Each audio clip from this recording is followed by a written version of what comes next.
Good morning dear students. मैं Amit Dwivedi, BBS inter college Shivkuti Prayagraj. बच्चों, पिछले लेक्चर में आपने डाइजेस्टिव सिस्टम पढ़ा था और उस डाइजेस्टिव सिस्टम को आपने विधिवत पढ़ा। आपका डाइजेस्टिव सिस्टम पिछले लेक्चर में मैंने समाप्त कर दिया था। अब उसी टॉपिक को आगे बढ़ाते हुए नेक्स्ट जो बात आपकी आती है डाइजेस्टिव सिस्टम के बाद, वह है आपका रिस्पिरेशन, या जिसे आप श्वसन कहते हैं। रिस्पिरेशन या श्वसन है क्या, स्टार्टिंग में मैंने चर्चा किया था जब आपको मेटाबॉलिज्म पढ़ा रहे थे, उपापचय पढ़ा रहे थे, तो उसमें मैंने आपको बताया था कि डाइजेशन और रिस्पिरेशन या जिसे आप श्वसन कहते हैं, ये दोनों एक प्रकार की ऊष्माक्षेपी कैटाबोलिक प्रक्रिया होती है, या जिसे आप विशेष रूप से विखंडनकारी प्रक्रिया कहते हैं। तो रियल में रिस्पिरेशन या श्वसन होता क्या है? तो नेक्स्ट जो आपका टॉपिक है वह है रिस्पिरेशन, या जिसको आप कहते हैं श्वसन। तो अभी मैंने आपको बताया कि जो रिस्पिरेशन होती है यह एक प्रकार से ऊष्माक्षेपी, एक तो ऊष्माक्षेपी, दूसरी ये आपकी कैसी होती है, कैटाबोलिक होती है। कैसी होती है? कैटाबोलिक प्रक्रिया। और कैटाबोलिक के बारे में मैंने आपको बताया था कि यह एक प्रकार की कैटाबोलिक यानी उपचयी क्रिया, तो कैटाबोलिक एक प्रकार की विखंडनकारी प्रक्रिया होती है। कैसी प्रक्रिया होती है? विखंडनकारी होती है।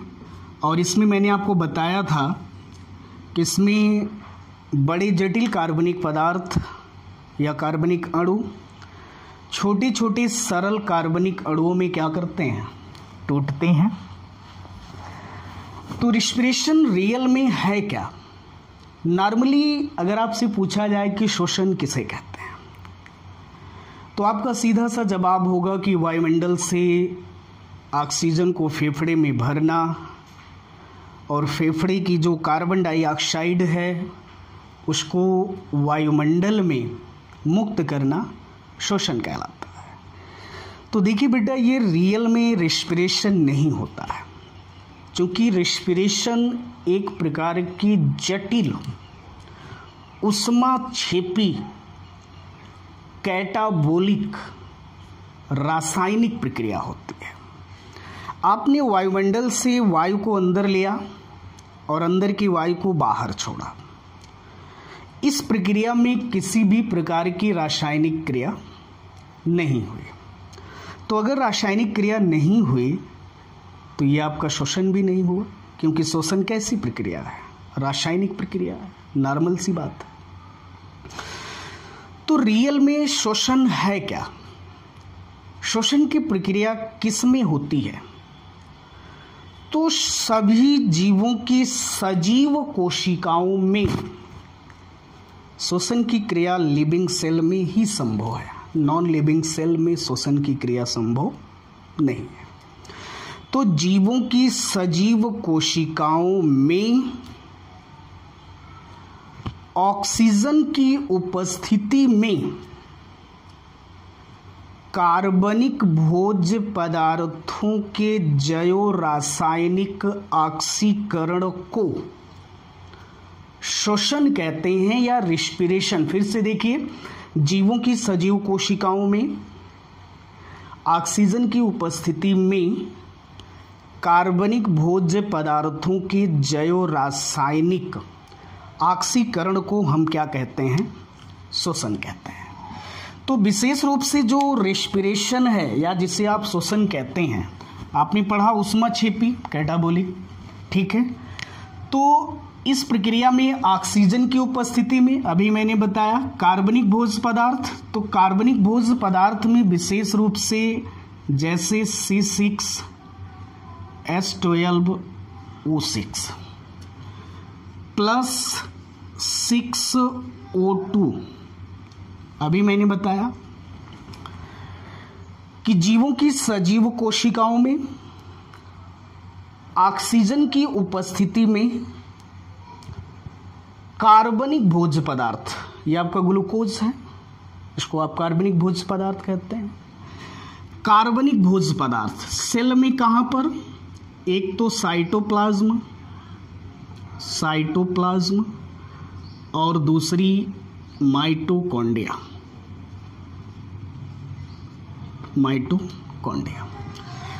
तो ऑक्सीजन की उपस्थिति में कार्बनिक भोज्य पदार्थों के 6CO2 प्लस 6H2O प्लस 673, यानी यहाँ से ऊर्जा, और ऊर्जा में क्या 673 किलो कैलोरी, 673 किलो कैलोरी। और ये 673 किलो कैलोरी जो ऊर्जा है यह 38 ATP अणुओं की क्या होती है, तुल्य होती है। तो जीवों की सजीव कोशिकाओं में ऑक्सीजन की उपस्थिति में कार्बनिक भोज्य पदार्थों के जैव रासायनिक ऑक्सीकरण को हम क्या कहते हैं, शोषण कहते हैं। तो शोषण की प्रक्रिया में विशेष रूप से ऊर्जा मुक्त होती है। तो यहाँ पर आपने देखा कि ग्लूकोज है या ऑक्सीजन की उपस्थिति में, ठीक है, ऑक्सीजन का जो है इसको क्या करता है, तोड़ता है। ऑक्सीजन की उपस्थिति में ग्लूकोज जब टूटेगा तो एक तो आपका कार्बन डाइऑक्साइड बनता है, जल बनता है। ऊर्जा 673 किलो कैलोरी ऊर्जा भी क्या होती है, मुक्त होती है। और ये 673 किलो कैलोरी जो ऊर्जा होती है यह विशेष रूप से 38 ATP, कितना 38 ATP अणुओं की क्या होती है, तुल्य होती है। तो अभी मैंने बताया बेटा कि जैसे आप कहते हैं कि वायुमंडल से वायु को फेफड़े में भरना और फेफड़े की वायु को क्या करना, वायुमंडल में मुक्त करना, शोषण है। लेकिन रियल में ये शोषण नहीं है। तो है क्या, ये जो प्रक्रिया होती है वो आपकी होती है ब्रीदिंग। क्या होती है, ब्रीदिंग होती है, जिसको आप श्वासोच्छ्वास कहते हैं। जिसको क्या कहते हैं, श्वासोच्छ्वास। ध्यान दीजिए, श्वासोच्छ्वास या इसको कहते हैं सांस लेने की प्रक्रिया। इसको कहते हैं श्वासोच्छ्वास या क्या कहते हैं, सांस लेने की प्रक्रिया कहते हैं। तो जो श्वासोच्छ्वास है यह शोषण की एक अवस्था होती है, ठीक है। तो आपका क्लियर हो गया होगा कि वायुमंडल से वायु को लंग्स में भरना और लंग्स की वायु को वायुमंडल में मुक्त करना, ये आपका श्वसन ना हो करके ये श्वासोच्छ्वास या ब्रीदिंग होता है, जिसे हम सामान्य भाषा में सांस लेना कहते हैं। जिसे हम सामान्य भाषा में क्या कहते हैं, सांस लेना। क्योंकि श्वासोच्छ्वास श्वसन की क्या होती है, एक अवस्था होती है। श्वसन की क्या होती है, श्वासोच्छ्वास एक अवस्था होती है। तो विशेष रूप से जो श्वासोच्छ्वास है यह एक प्रकार की भौतिक प्रक्रिया होती है। यह प्रक्रिया सेल के बाहर घटित होती है, सेल के अंदर नहीं होती है। तो ये एक प्रकार की भौतिक प्रक्रिया होती है। लेकिन जो श्वसन होता है वो कैसी प्रक्रिया होती है, वह आपकी रासायनिक प्रक्रिया होती है। कैसी प्रक्रिया होती है, रासायनिक प्रक्रिया होती है। इसी में एक क्रिया और आपकी आती है जिसे आप कंबशन या विशेष रूप से दहन कहते हैं। क्या कहते हैं, इसी में एक प्रक्रिया आती है दहन। तो दहन जो प्रक्रिया होती है या विशेष रूप से आपकी भौतिक प्रक्रिया होती है जो जीव के शरीर के बाहर होती है। पहला तो आपने रिस्पिरेशन देखा, श्वसन, दूसरा श्वासोच्छ्वास। तो श्वसन में आपने पढ़ा रासायनिक प्रक्रिया, श्वासोच्छ्वास आपकी भौतिक प्रक्रिया होती है, ठीक है। और इसी में जो नेक्स्ट आपकी बात आती है दहन। कैसी, दहन। तो दहन की जो प्रक्रिया है यह विशेष रूप से भौतिक प्रक्रिया होती है जो जीव के शरीर के बाहर घटित होती है। और दहन की प्रक्रिया एक अनियंत्रित प्रक्रिया होती है। तो जैसे यहाँ पर आपका श्वसन है, कई बार एग्जाम में पूछा है श्वसन और दहन में अंतर पूछता है। कई बार आपका 4 नंबर में पूछा गया है कि श्वसन और दहन में क्या है, क्या अंतर है, श्वसन और दहन में क्या अंतर है। तो यहाँ पर आप कह सकते हैं कि यह कैसी प्रक्रिया होती है, रासायनिक प्रक्रिया है। कैसी प्रक्रिया है, यह कैसी प्रक्रिया है, रासायनिक प्रक्रिया होती है। ठीक, यह एक रासायनिक प्रक्रिया है विशेष रूप से। ठीक है, या यूं कह लें कि जो रिस्पिरेशन होती है यह जीवों के शरीर में होती है, जीवों के शरीर में होती है। और ये प्रक्रिया क्या होती है, शरीर के बाहर। कहने का मतलब ये आपकी कैसी प्रक्रिया है, भौतिक प्रक्रिया है। कैसी प्रक्रिया, जो दहन है यह भौतिक प्रक्रिया है। दूसरी जो बात यहाँ पर आती है, चूंकि श्वसन के लिए, श्वसन की जो प्रक्रिया है इसमें तो ऑक्सीजन चाहिए ही, साथ ही साथ श्वसन की प्रक्रिया के लिए आपको एंजाइम की आवश्यकता होती है। तो इस क्रिया के लिए एंजाइम की आवश्यकता होती है। इस क्रिया के लिए एंजाइम की क्या होती है, आवश्यकता होती है। जबकि दहन की क्रिया के लिए एंजाइम आवश्यक नहीं है। जो दहन की प्रक्रिया है इसके लिए एंजाइम की आवश्यकता नहीं होती है।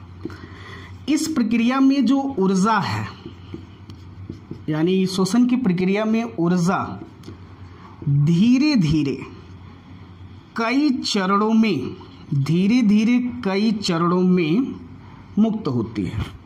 धीरे धीरे कई चरणों में क्या होती है, मुक्त होती है। और इसमें क्या होती है, इसमें ऊर्जा एक साथ मुक्त होती है।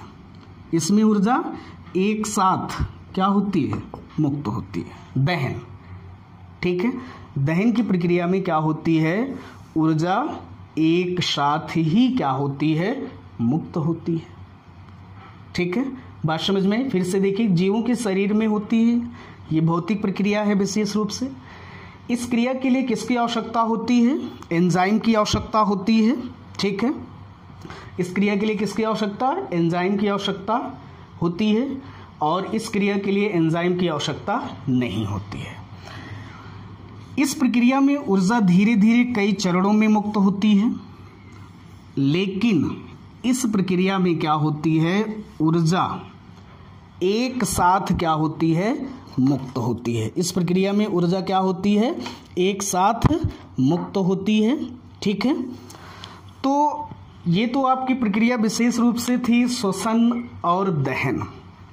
इसी टॉपिक को आगे बढ़ाते हुए नेक्स्ट जो बात आपकी आती है, श्वसन और श्वासोच्छ्वास में अंतर।